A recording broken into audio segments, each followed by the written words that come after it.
So hello guys and welcome to the latest patch notes rundown.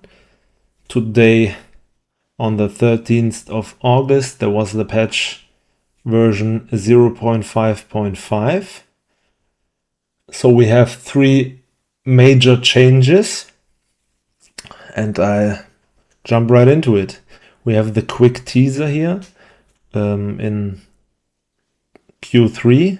So at the second half of September, they're aimed to launch two new packs, the Fairy and the Vampire pack. Fairy, I'm thinking about HOTS, so heal over time buffs. And with Vampire, I'm thinking about lifesteal. So maybe it can be good with Moon, with the multicast here. And we also get the perks, like mentioned in the latest patch. So, and even before that update, there is a smaller collaboration with some other games. Stay tuned. I see a backpack here, so I'm thinking about backpack battles, that there is a collab with this game. Would be awesome. I like backpack battles very much. So the second really big change is the rating change. In Season 1 it was kind of easy to reach Grandmaster. So in this season the new update with the ranking system was pretty hard. So at Grandmaster you only gained rating when you had 10 trophies and your loss was minus 150 rating. So when you have 1-0 trophy loss, 1-0 trophy round, you lose 150 rating. And you need 10 trophy wins to erase this loss. So that was the joy of the game was gone. So now it's kind of when you have 0 trophies, you always lose 100. That is capped now, and the changes are not, the losses are not that high, and you gain more rating when winning. For example, here with 9 trophies at Grandmaster. So that kind of makes it a little bit easier to climb and maintain. So the problem with it was you couldn't experience in the game. So I think at Diamond or Master you had to start playing your perks, playing your favorite packs, and only playing the meta builds to really climb the ladder. So I guess this brings the joy back to the game, so that you can experiment with some and that the lose doesn't hurt you that much. So that's a very good way to make a middle way from Season 1 and Season 2. So we have, I think, a very good rating system. Let's see how this plays out. That's the second major change in this update. And there are also balance upgrades. So we have the Sharp Steel, which deals more damage at the start. Remember, when this crits, it gets permanent damage. So this is only to help him with the start here. The Hook has also a reduced cooldown. I think it's still not very viable, or else you get it with the Goblin. Then it starts with more crit, but that could help a bit. Modern Archery goes to 15 and has a reduced cost of 40 gold. I think it was strong enough.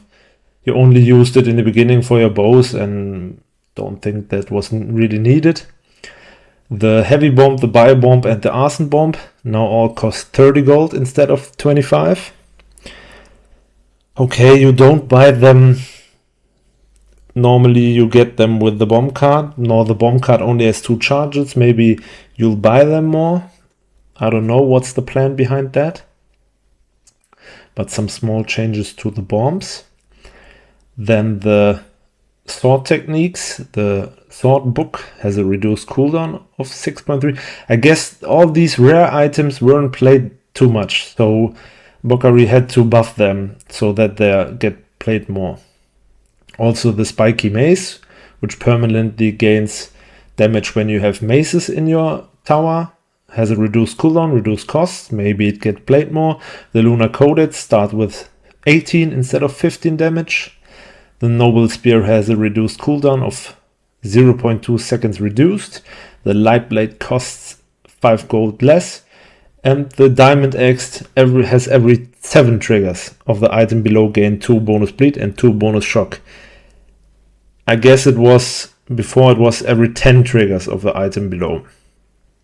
So that's also a good change, so it can be more valuable early game. Later on you want to have the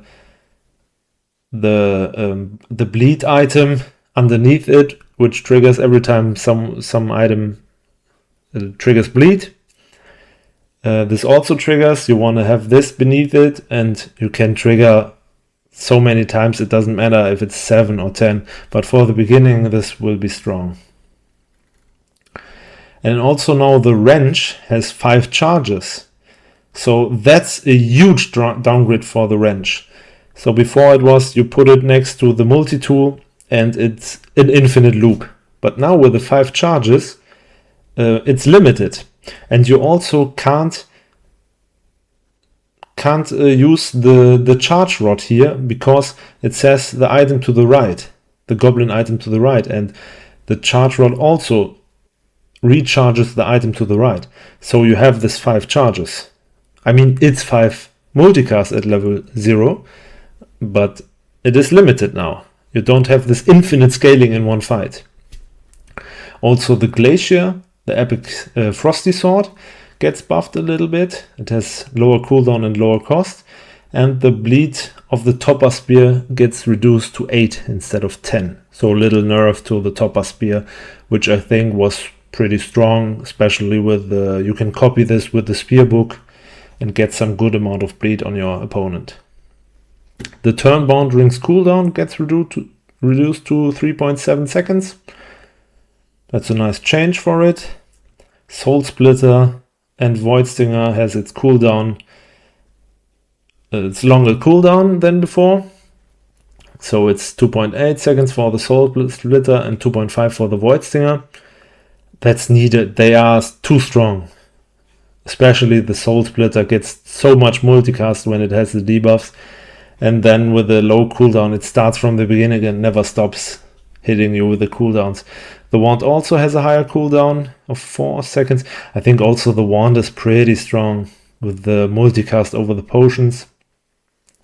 Frozen Jaw costs now 50 instead of 45.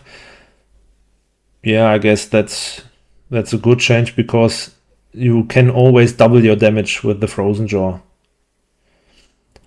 The Emerald Sword gets more bleed.